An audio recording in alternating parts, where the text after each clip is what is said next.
Your girl Charlene back with another video.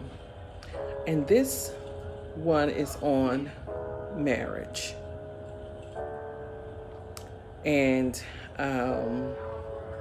we're going to talk a little bit about marriage.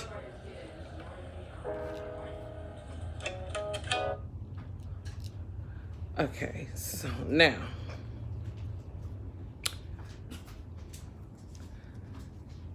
this time I'm coming out of the book of Corinthians. Corinthians 1, starting with chapter 7. And this one is about God, is about God establishing marriage. God established marriage. Marriage came from God. Now, this is, we'll start right here. Now concerning the things whereof he wrote unto me, it is good for a man not to touch a woman. It is good for a man not to touch a woman. Now, the reason this is being said is because in most instances let's take today's time, all men are going about saying that they, want to love and care for this lady, this woman, and have no intentions of loving and really caring for her in some instances. And he's spending time with her. We'll say touching. We'll say spending time with her, and he's not with the intentions of being with her long term. And she may be thinking that it's a long term thing when it's just something. It's for him. It may just be a fling.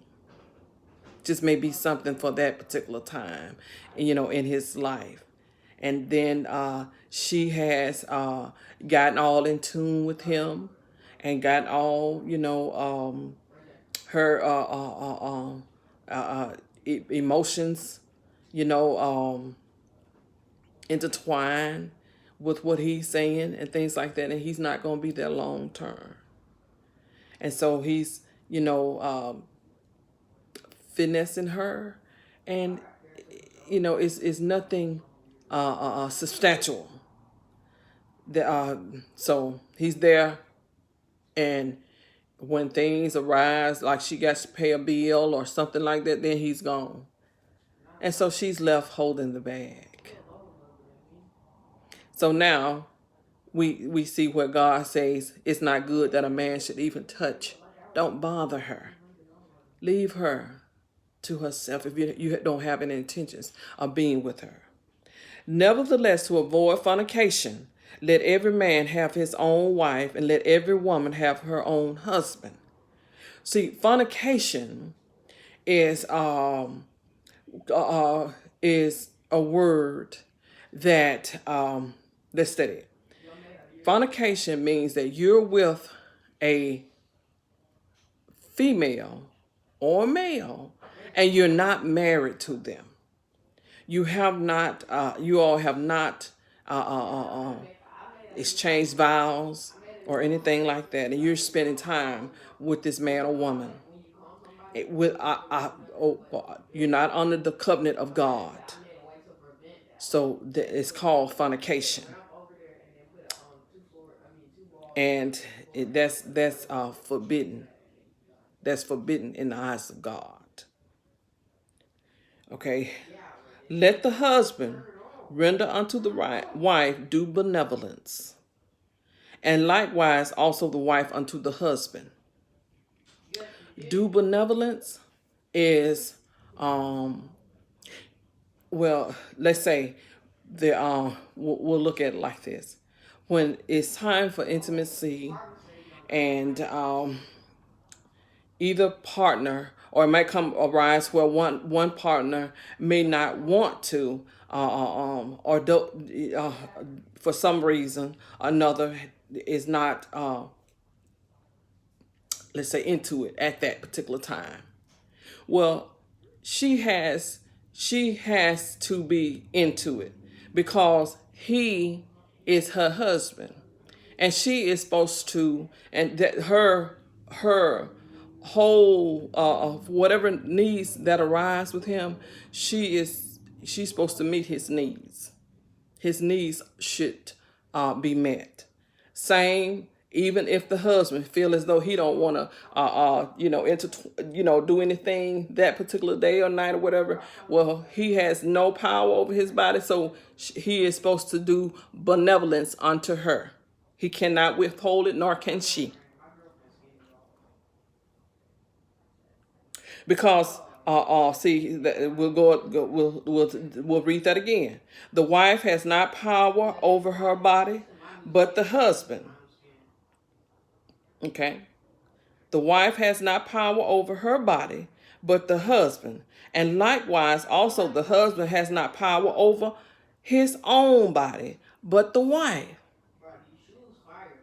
Because you're two that are one, that have become one. So really, and the wife is to be is for the husband, and the husband should be is for the wife. And the Lord made it that way.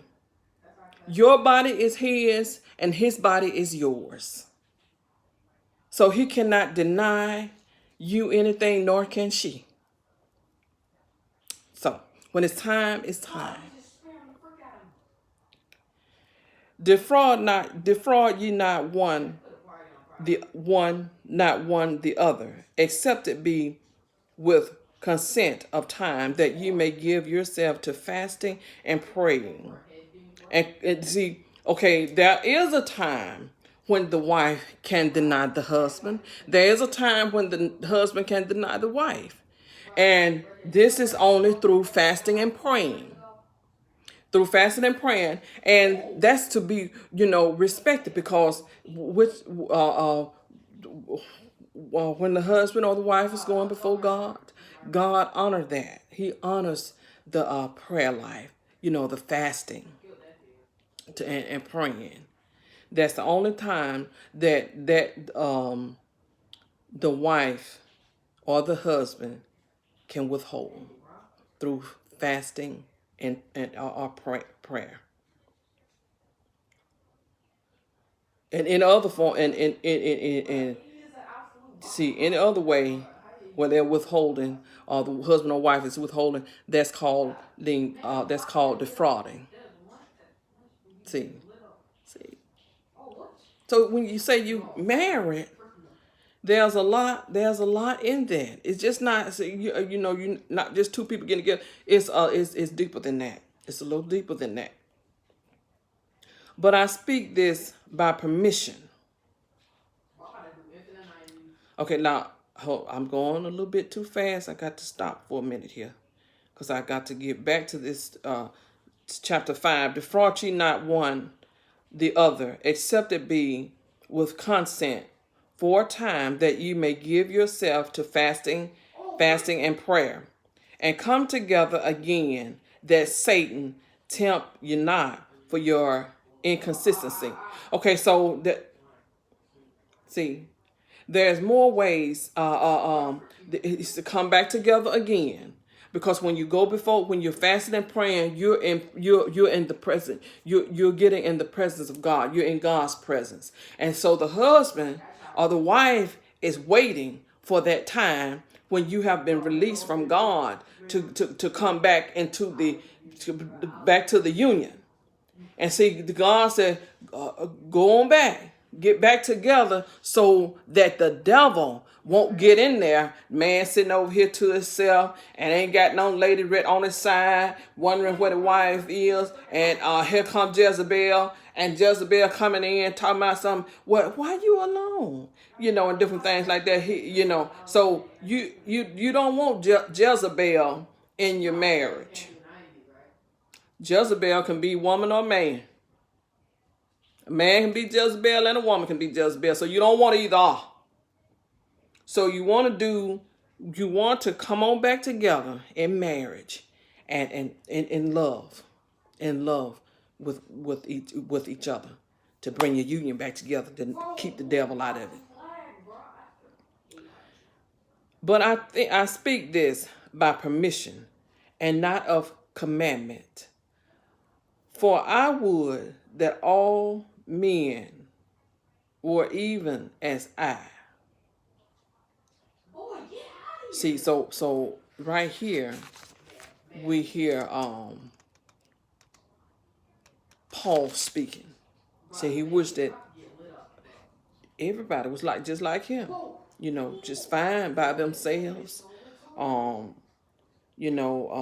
just serving God. But every man hath his proper gift of God, one after this manner and another after that.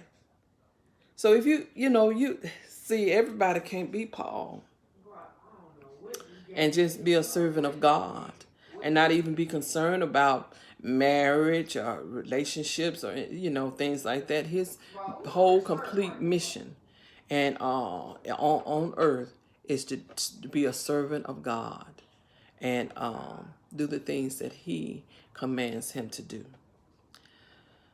Well, again, it has come time for this wonderful lesson to come to an end, and we'll meet again. We'll meet again. Until then, like and subscribe, and you all have a wonderful day. Hats off to the marriage couples. Love, love.